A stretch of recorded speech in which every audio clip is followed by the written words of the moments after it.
Hey guys, it's Hans Hobbies, and I have a little bit of a different setup today. And as you can see, um,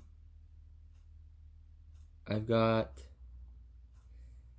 some cars on a box today, and you can kind of see what's on the box. It says it's the G6-01, and the reason I have these other cars out here is because the one I'm about to unbox is actually related to all three of these cars. So you can see my Honda City Turbo there, and my Wild Willie 2. Those are both um, WR02 chassis, I believe. And then the FJ over there, that's the GF01. And they're all based on basically the same chassis. I call all the parts that, a lot of these parts that they use, I call them the Tamiya corporate parts because a lot of the modern Tamiya kits use these exact same parts. They're usually the same cars, and then the only differences are usually the bodies, the wheels, and then like the main chassis part, because a lot of them have monocoque chassis. So I'll move these cars out and let's see what's in that box. Now you can see that I've got the new Tamiya King Yellow 6x6. Of course, it's not new anymore, but it's new to me. And at this time, like March 2020, there are actually three versions of this car, this kit, and also a fourth one that's kind of the same thing, but it has some modifications to it. So there's the Kong head, which is the original one, um, and then there's the King Yellow, which is this one. That's the second one, and then the third one that came out in the same G601 6x6 chassis is the I forgot what the exact name is, but it's like a Volvo construction truck. And so the Kong head and the bus, they're obviously modeled after some like Mac or international truck or bus or whatever. So it's listed here as 1/18th scale. If it'll focus, if you will focus, there you go. So yeah, it's a 1/18th scale chassis. And I believe the construction truck, because that truck is supposed to be much bigger in real life, I believe that one's a 1/24th scale, but they're still the same size. It's just that the um, the vehicle they're modeling is bigger or smaller. So I'm gonna tear into this thing, but before I do, I want to just show you guys around the box.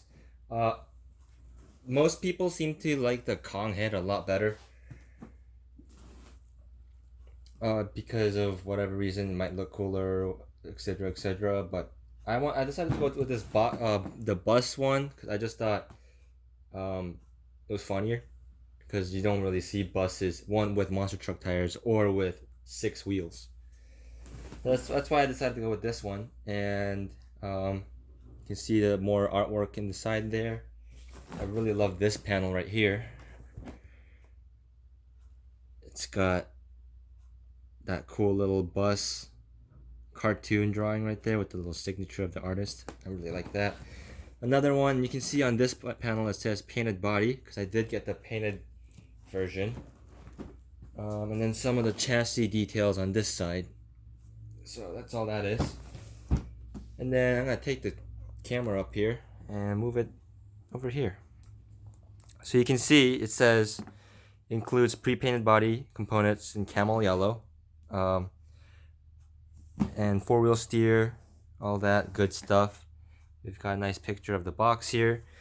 And I decided to go with the painted body version just because painting the body is my least favorite part with most kits, mostly because it just takes a lot of time, and I don't really have a very good setup for painting, so it usually ends up making a mess. So I decided to go with the pre-painted one because I was gonna paint this yellow anyway. So, And also, this version was cheaper than getting the clear one and then painting it myself, both in time and money. Because the non-painted one, I believe, is only like $5 cheaper right now on Tower Hobbies. And for $5, that's already cheaper than a can of Camel Yellow paint. And also it takes a lot less time. So you can see I got the little plastic off. And I'll put this back down over here. And we'll get this guy open.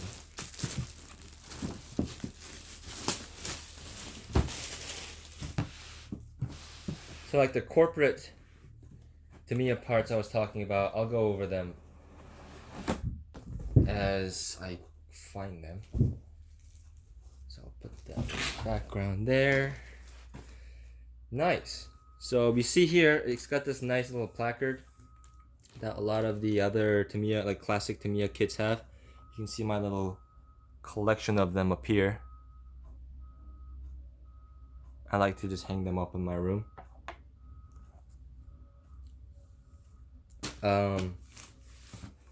So I really like this. It's got a nice King Yellow placard with King Yellow 6x6 on there. I wish that this was facing the other way so I could unfold it and have it hung up without being upside down. That was a complaint I had with the Midnight Pumpkin one. But it's nice that it has this. I really like collecting these.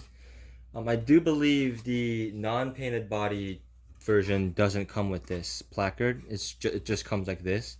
And you can see this one does say painted body. Obviously the very first thing you can see is a nice painted body.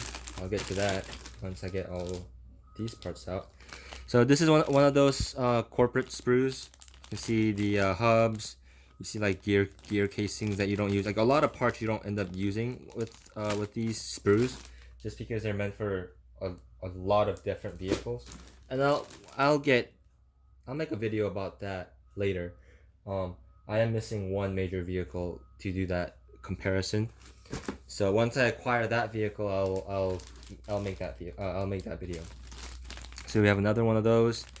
You see like hubs there, and like the C hubs, and then the actual wheel hubs there, and then more like the rear ones.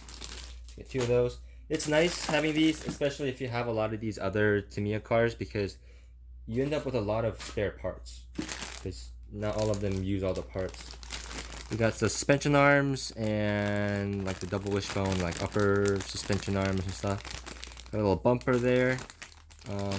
We got two of those same sprues in this bag, which is nice.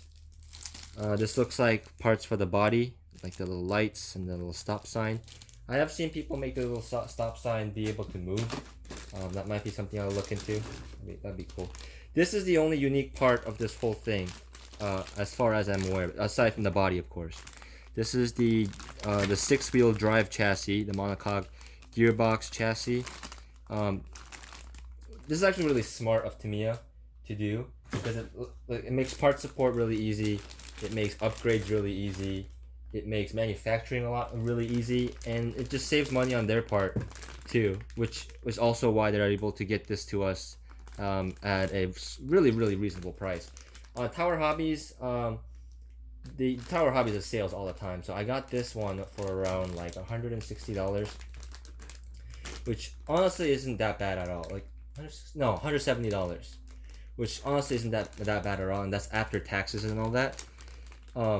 For a 6-wheel drive chassis, you can't even get a lot of 4-wheel drive chassis for $170. So that's, I think, very good. I think, in fact, my Honda City Turbo and my GF-01 both cost more than that. Anyway, this is the bumper parts, and you see it has the wheelie bar that this guy has, and reach over, this guy has. Of course, being the 6-wheel drive version, this guy doesn't use the wheelie bar, but I'm sure you can like attach it somewhere, or you in worst case scenario you have an extra wheelie bar. At the chassis parts that are also on the Wild Willie and all those, I believe this isn't used on that, but these certainly still do fit from what I've seen. And you do have the option of the shorty bumper and the long bumper, which from what I've seen, it's better to use a shorty bumper because the long bumper seems to break a lot, just because of the added weight of the 6x6 chassis. We got another corporate sprue. This has the steering parts and the battery tray. We've got 6 of these tires. These are the same exact tires that come on the lunchbox. And you can see my Wild Willie aren't using lunchbox tires. These are different tires. But yeah, you got 6 lunchbox tires, and I think I have probably 4 or 5 lunchboxes. These are really good tires. Of course, they're not race tires or anything spectacular, but for what they are, for just general driving, they are pretty good tires. And they do not have foams in them; they're all air filled, but that adds to the suspension and like characteristic of them. So I'm quite a big fan of these tires, and they're also really cheap to replace. I think they're only like $10 a pair. And then we got 6 of these satin rims. The differences between the wheels you get are the Kong head, I believe, comes with chrome plated wheels, which I've heard the chrome plated wheels aren't as durable.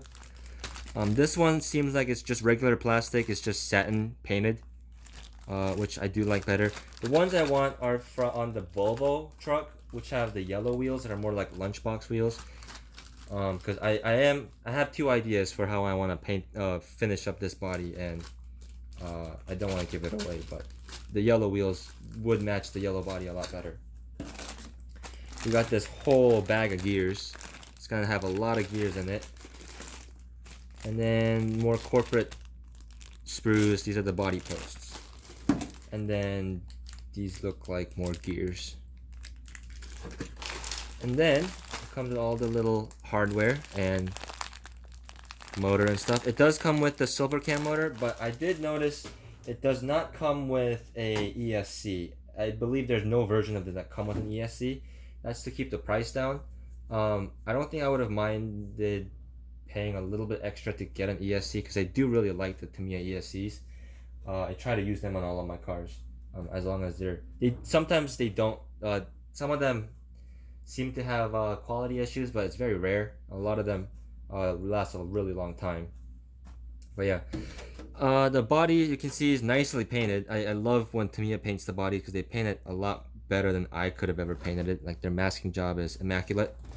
And you can see they saved time and money and just made this whole section just one huge mask. And I believe these little pillars, they're all stickers. So do with that information what you will. It is kind of a shame that the lights are painted in, because I would have liked to put lights in, but they are round lights. So it won't be that hard to just cut these out and put lights in it. One thing I am noticing though is it's not cut out of the little vacuum whatever form little sheet, which is kind of a shame, because when I got the black edition CC-01 Landfreeder body, I believe that one was cut out of the little thing. If I'm wrong, you can tell me in the comments.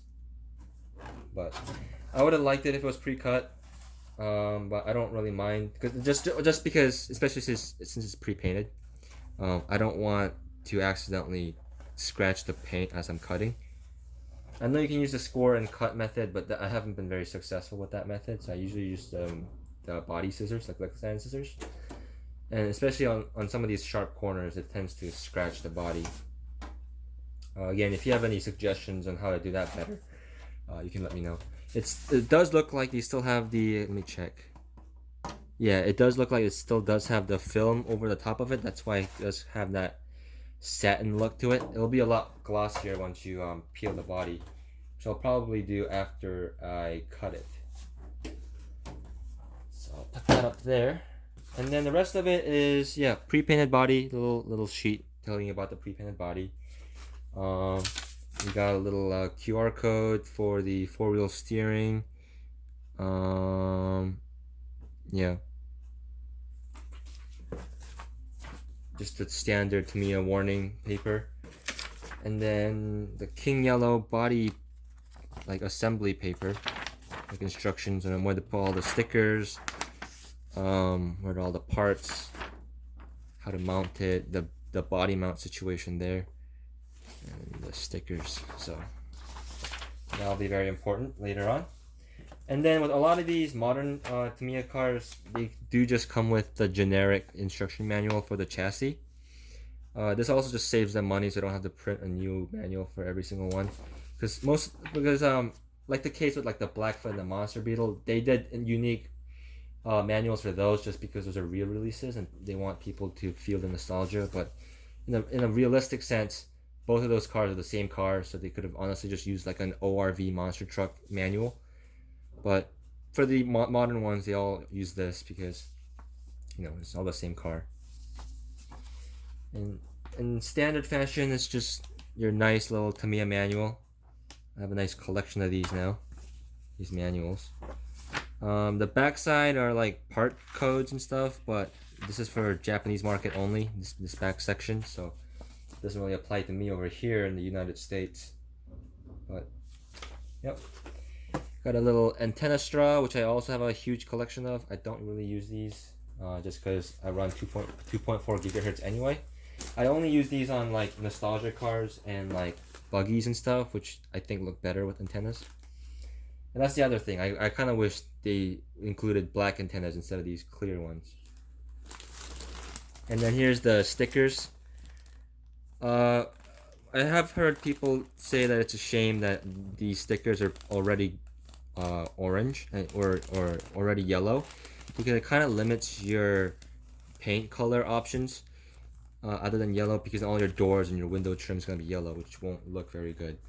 And that's one of the reasons why I wanted the yellow painted body anyway, because basically the only option if you're going to use the decals is yellow. So that is a shame, but looks like all the stickers are really doing are adding some of the details and stuff, and like the window masking and window tint and stuff. So that shouldn't be too hard to paint yourself. So it's not a huge deal, but if you do use the stickers, then it's kind of a bummer. But yeah. And that's the box empty. Yep, so I don't have much else to add to this video. You can see, I'll just show you real quick, like some of the parts that you saw earlier. Like this chassis part you saw earlier, the wheelie bar, obviously, all these arms are all identical. So yeah, like the bumper mount, this is the same like spring bumper mount and everything. So yeah, once I get it all built up, I'll do a comparison video between my Wild Willie, or basically like the 2-wheel drive version of the chassis, the 4-wheel drive version of the chassis, and then this one. And then later on, when I finally get that last piece of this whole corporate chassis series, I'll do a whole video discussing about like all the parts that they share, and like what parts are unique to what platform and all that. But yeah, I'll start packing this back in the box so I can go build it. But thank you guys for watching. It's that usual 20-minute mark already, but I hope you guys found this informational, informative, or entertaining, or both, and look forward to the completed build and review of this car. It will be done pretty soon, just because I do really like building these cars and they don't stay in the box for very long. Yep, thanks for watching. If you have any questions or comments, leave them down in the comments below like usual. Subscribe, like, all the usual YouTube shenanigans, and I'll see you guys in the next video.